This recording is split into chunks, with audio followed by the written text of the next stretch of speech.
सबसे पहले तो ये बताएगा कि हमने जो अभी खींचातानी की सियासत देखी, लफ्जी गोलाबारी देखी गवर्नर और वज़ीर आला के दरमियान, इसके बाद हमने ये भी देखा कि गवर्नर की जानिब से दावत दी गई थी कि वज़ीर आला साहब आएँ, गवर्नर हाउस बैठें, इख्तलाफात को भुलाते हैं, आवाम के लिए हम काम करते हैं। उसका नतीजा अब ये निकला कि जो इस्लामाबाद में केपी हाउस है वहाँ पर दाखिला बंद कर दिया गवर्नर का। तो हालात को किस तरफ लेके जा रहे हैं आप? बिस्मिल्लाहिर्रहमानिर्रहीम। बहुत शुक्रिया। देखें, पहली बात तो यह है कि गवर्नर का जो ओहदा है आईनी ओहदा है, और जब हम एक्सपेक्ट कर रहे थे कि ऐसा गवर्नर आएगा जो सूबे और वफाक के बीच में एक ब्रिज का रोल अदा करे, लेकिन बदकिस्मती से उस गवर्नर का इंतखाब किया गया कि वो एक तो ये कि डी खान से उनका ताल्लुक़ था, और फिर दूसरा ये कि उन्होंने आते के साथ ही जो कहना शुरू किया कि जी ये तो नालायक हुकूमत है ये, और बानी पीटीआई चेयरमैन इमरान खान के ख़िलाफ़ इन्होंने बातें शुरू की, और तो इस तरह की चीज़ें जो थी वो उससे थोड़ी सी कन्फ्यूज़न पैदा हुई और वो कन्फ्लिक्ट डेवलप हुआ, और आखिर में फिर एक दूसरे पे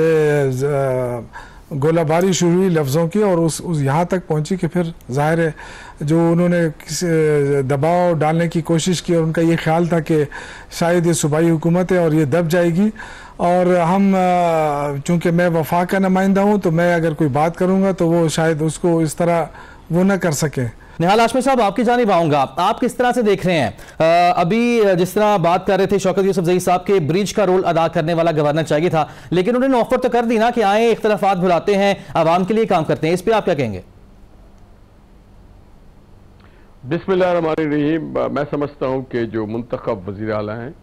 उनकी जो प्राइम जिम्मेदारी है वो ये नहीं है कि आप हेड ऑन करें किसी फेडरल गवर्नमेंट के नुमाइंदे के साथ, बल्कि प्राइम जिम्मेदारी है कि वो बताएं कि सूबे के लोगों की ज़िंदगी को बेहतर बनाने के लिए, जमहूर को उस सूबे में बेहतर करने के लिए, लॉ एंड ऑर्डर को बेहतर करने के लिए, मईशत को उस सूबे की बेहतर करने के लिए, इंफ्रास्ट्रक्चर को डेवलप करने के लिए, एजुकेशन के लिए, हेल्थ के लिए, रूरल डेवलपमेंट के लिए, एग्रीकल्चर के लिए क्या क्या मनसूबे हैं उनके पास, और कितने मौसर तौर पे उन मनसूबों को वो अमल दरामद करवाएंगे बच्चों की बेहतरी के लिए, माओं की सेहत के लिए, क्या उनके पास गुड गवर्नेंस के लिए। उसके बजाय अगर आप कोई ब्रिज जोड़ें और तोड़ें, ये वाला काम नहीं होना चाहिए।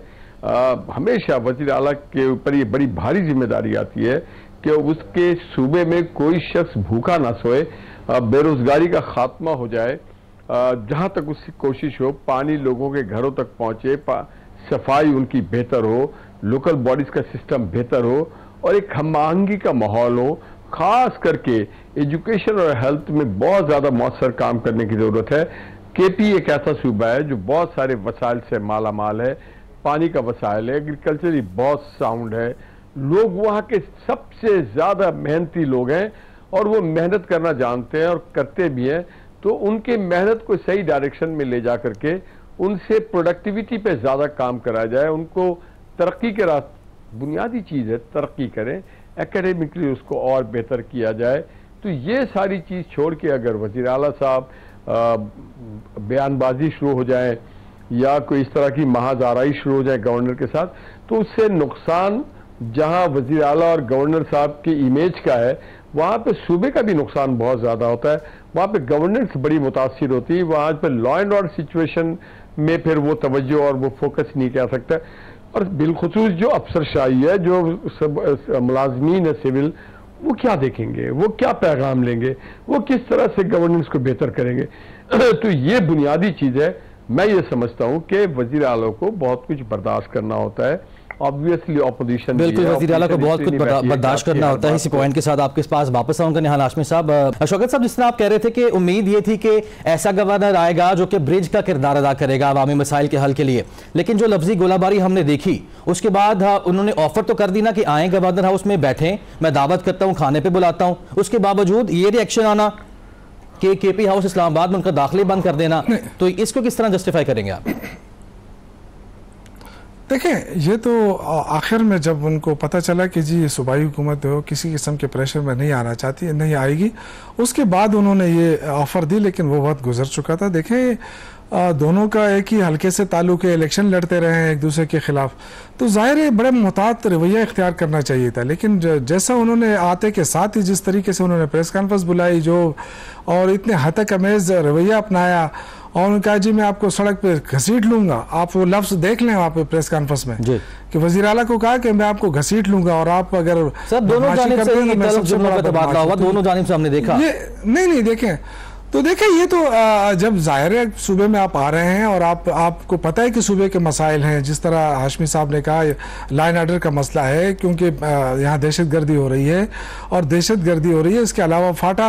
कोई मर्ज किया गया हमारे साथ, वो एक बहुत बड़ा हमारे साथ वो एक इशू है कि हम उसको तरक्की दे सकें, उसको डेवलप कर सकें, क्योंकि उसके फ़ौरन बाद निगरान हुकूमतें आई और उन्होंने सारे फंड बंद कर दिए। 1500 अरब रुपए इस वक्त वफाक के ज़िम्मे हमारे बनते हैं जो नहीं दे रहे हैं और कई महीने से नहीं दे रहे हैं। तो ये चीज़ें ऐसी है कि ये इनको आते के साथ ही ये कहना चाहिए था कि जी मैं ये ब्रिज का रोल अदा करूंगा, लेकिन अब जाके ये कह रहे हैं। लेकिन चूंकि वो कैबिनेट का फैसला है, वो कैबिनेट ने फैसला कर लिया और कैबिनेट को इख्तियार होता है कि वो किसको क्या जगह अलाट करे ना करे, सूबाई हुकूमत की जगह है। आप सूबाई हुकूमत की जगह में आके सूबे के खिलाफ दिए जा रहे, इस पे वज़ीर आला का बड़ा सख्त मौक़िफ़ भी सामने आया था। उन्होंने कहा था कि मैं इस्लामाबाद पे चढ़ाई कर दूंगा। तो आप नहीं समझते कि वज़ीर आला की ऐसी ज़बान नहीं होनी चाहिए या मामला जैसे भी हैं इनको अफ़ाम व तफ़हीम से हल किया जाए?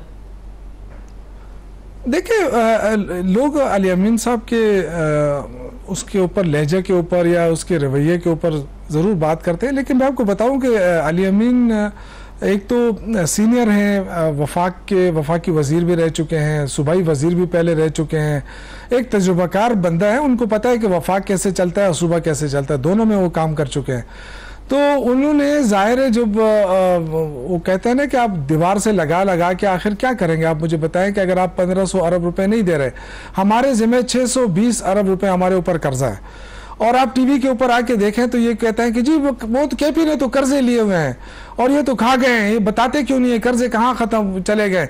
ओ भाई, आप हमारे 1500 अरब दे दे तो हम 620 अरब का कर्जा खत्म करके हम तो सरप्लस में हैं। आप हमें पैसे ही नहीं दे रहे हैं, उल्टा हमें कह रहे हैं कि जी आप कर्जों में, हम कर्जा नहीं लेंगे तो क्या करेंगे, कैसे सूबा चलाएंगे। आप यहाँ बैठ के अपने लिए मुसलसल कर्जे ले रहे हैं, उसका बोझ हर पाकिस्तानी के ऊपर पड़ रहा है और 2.5 लाख रुपए हर पाकिस्तानी मकरूज हो रहा है, आप उसकी तो बात नहीं करते। तो मैं ये कहना चाहता हूँ कि देखिए, हम सेहत कार्ड भी स्टार्ट किया, हमने इन्होंने बंद कर दिया था। ये जो हाशमी साहब कह रहे हैं ना कि लोगों के बारे में सोचे, तो हम देखें फ्री हेल्थ सर्विस फ्री हो गया है केपी के अंदर, तमाम बड़े बड़े इलाज फ्री है। इसी तरह हम यूनिवर्सिटी बनाई है हमने, बहुत सारे इनकम्प्लीट है, अब आप फंड नहीं दे रहे। और कब से फंड बंद किया? जब से हमारी गवर्नमेंट खत्म हुई है। वफाक में जब से हमारी गवर्नमेंट खत्म हुई, उन्होंने फंड बंद कर दिए केपी के ऊपर। तो ये चीज़ें ऐसी हैं कि देखिए, महाजराई ये खुद करना चाहते हैं, हमें बंद गली में धकेल कर ये समझते हैं कि शायद हम